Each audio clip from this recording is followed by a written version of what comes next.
Alright, it looks like last time we left off on standard precautions. Next, we will get into waste management. Basically, this is knowing and learning the difference between biological hazardous waste, regulated waste, general disposed of waste, and disposal of sharps. Um, the general rule of thumb is anything that is heavily contaminated with blood or bodily fluids would go into the red hazard waste. Uh, the disposal of lightly contaminated would generally go into a hazard bag. Sharps would go in the sharps container, preferably that is going to be located um, in or around in your immediate area. In general, like food waste, paper waste, anything that does not have any infectious contaminated material on it will be put in a general waste basket. Um, this is also on the website. I realize I didn't put it on the page here, but it is in my references. All right, next we will go over this is an article I read from tdaperks.com regarding OSHA fines for a dental practice over their violations. So basically, this was OSHA came in, did their inspection, and failed them on multiple things. We'll go over it. Worker exposure to bloodborne pathogens without an exposure control plan or proper training. So three things here. Bloodborne pathogens, we have exposure. This can mean a number of things. It could mean that the dental personnel was not wearing gloves, that the dental personnel was not wearing the proper PPE, causing them to be exposed to saliva, bodily fluids, and or blood. An exposure control plan. What is the issue with this here? That's something that is required by law per the uh, bloodborne pathogen standard.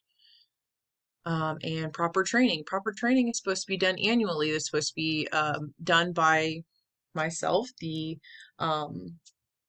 infection control officer for the dental office. Lack of proper eye protection. This goes again with the going over the PPE, but this time it's during the use of chemicals to sanitize medical instruments.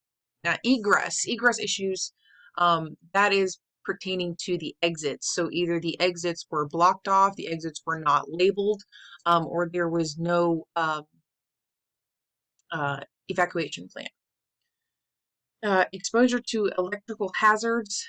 This means there is probably some open wires or open outlets near water sources that needs to be shut off, or the electrical wires need to be disclosed. Inadequate personal protective equipment. This is the employer not providing the proper personal protective equipment for the procedures that are being done. Basically, it's not the dental personnel to provide it. It is part of the dental the employer who runs the office. And then it says, in addition to, the company failed to provide workers with hepatitis B vaccinations within 10 days of employment. Now, this is may or may not be state by state. There are 28 different OSHA guidelines that are available. Now, I know that this particular one states that it has to be provided within 10 days of employment.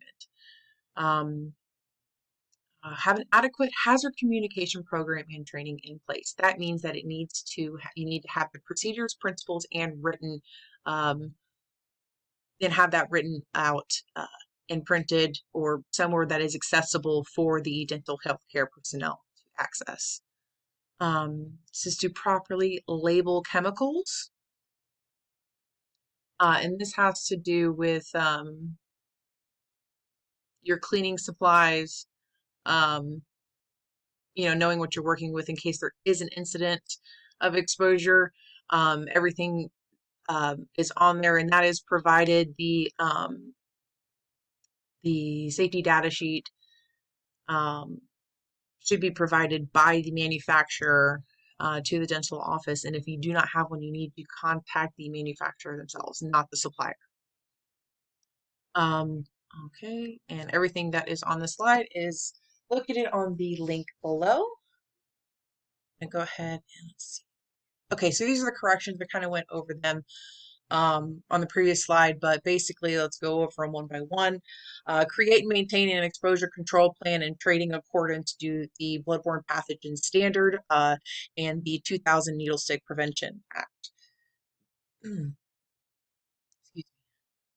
Review proper eye protection while using chemicals. You must use proper placements of exit signs and clear all exits. Must prevent electrical exposure to employees and patients. Provide adequate and appropriate personal protective equipment. Provide employees with hepatitis B vaccine at no cost to employee. Acquire adequate hazard communication program and training, and provide and maintain safety data sheets. Okay, and here's all of my references. I'm going to go back through and just make sure.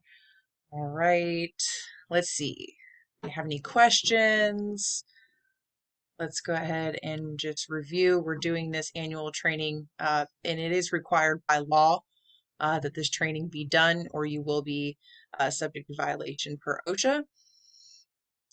Here we have some definitions, and we went over some of the bloodborne pathogen standard.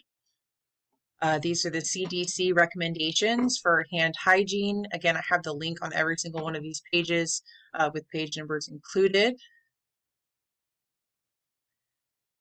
Personal protective equipment. In this here, I kind of wanted to include maybe how to put the equipment on. Basically, you start with,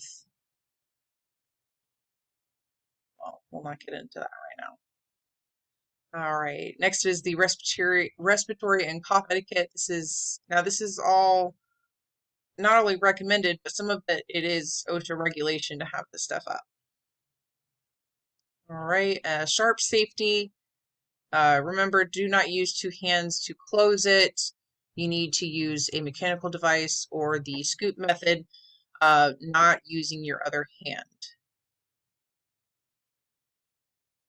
Okay, one needle, one syringe, only one time. That is the safe injection practices for standard precautions. All right, and this is where we've reviewed how to sterilize instruments and devices correctly and just gave you some key recommendations there. Clean and disinfect environmental surfaces, and while using adequate personal protective equipment. And I realize here this is probably not a good example for a dental office, but we'll go with it.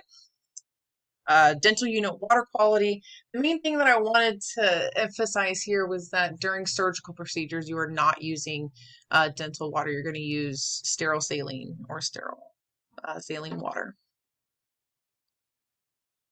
Okay, waste management. We went over contaminated items need to be placed in their proper receptacles. Regulatory items need to be placed in that proper receptacle. Sharps need to be placed in their proper receptacle, and regular old food and paper waste can be disposed of regularly.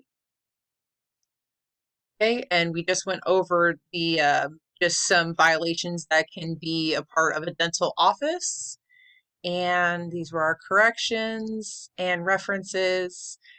And that is the end of my training course. I hope you enjoyed everything. I will be available after this session is done to answer any questions. You guys have a wonderful time, whichever time of day you're watching this. Thank you.